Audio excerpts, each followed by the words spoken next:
पता ही ना, जो इडियम्स होते हैं ना, वो किसी भी लैंग्वेज को बहुत इम्प्रेसिव बनाते हैं। जैसे एक तो वर्ड्स होती हैं, आप तो जैसे I am teaching you English, I want to teach you English, एक सिंपल हो गया, ठीक है ना। अगर इसी वर्ब को रिप्लेस करके ये पूरे सेंटेंस को कुछ फ्रेज के द्वारा एक हम बनाए इडियम, और उसका एक अलग ही मीनिंग निकले, तो लगता है कि दैट हाँ, you know how to impress others या how to express yourself. आपको अपना हमें कैसे एक्सप्रेस करना है ये आपको अच्छे से आता है, ठीक है। तो what I want to convey to you कि जो इडियम्स होते हैं they play a very vital role in our conversation.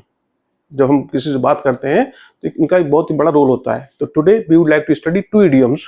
The first one is cut to the chase, second one bite off more than you can chew, ठीक है। अब इसका देखो क्या मतलब होता है इसका।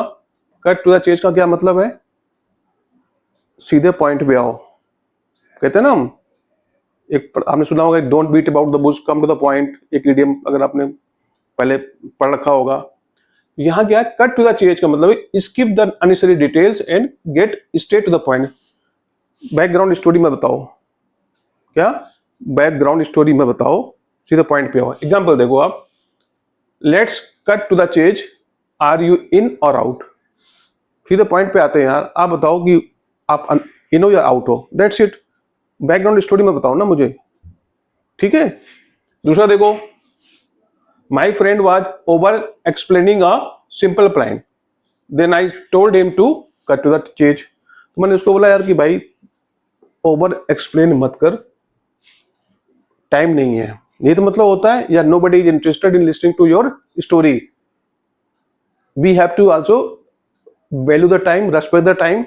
तो you have to do, you have to cut to the chase. Cut to the chase का मतलब है सीधे पॉइंट पे आओ। आप इसको डेली अपनी ऑफिस में, घर में, बाहर जहां जहां भी आप कन्वर्सेशन करते हो, तो learn this thing that you have to speak cut to the chase. अपनी लैंग्वेज में शामिल करो, कट टू द चेज बार बार बोलोगे आपको याद हो जाएगा। दूसरा देखो, bite off more than you can handle, chew. Bite off, bite bit bitten होता है ना, बाइट, तो bite off more than you can chew क्या मतलब हुआ कि to take on more work और responsibility then you can handle.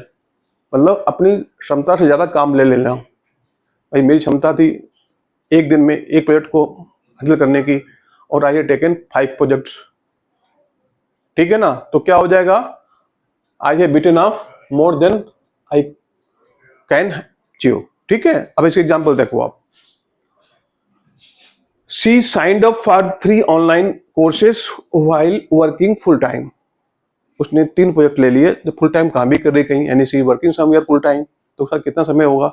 और she already taken signed up for 3 online courses, और 3 कोर्स एक साथ कर रही है, तो हम क्या बोल सकते हैं कि she bit off more than she could chew. ये इडियम आप लोग को फिट बैठेगा ना। दूसरा एग्जांपल देखो, he promise to help 10 neighbours to renovate their kitchens in the same weekend and got completely overwhelmed. तो हम क्या बोलेंगे, उसने ये अपने जो नेबर थे कि हम तुम्हारे 10 किचन्स जो है हम कर देंगे, 10 नेबर्स के किचन हम क्या कर देंगे, रिनोवेट कर देंगे, ठीक है। लेकिन क्या हुई, ओवरवेल्म्ड हो गई। तो क्या बोलोगे, she bit off more than she could handle. Language को अगर बहुत ही इम्प्रेसिवली बोलना है तो आपको इडियम सीखने पड़ेंगे, और सीखने का मतलब है आपको इनको अपने डेली कन्वर्सेशन में इंक्लूड करना पड़ेगा, शामिल करना पड़ेगा इनको, ठीक है। तो now I am going to end. हमने आज 2 इडियम पढ़े।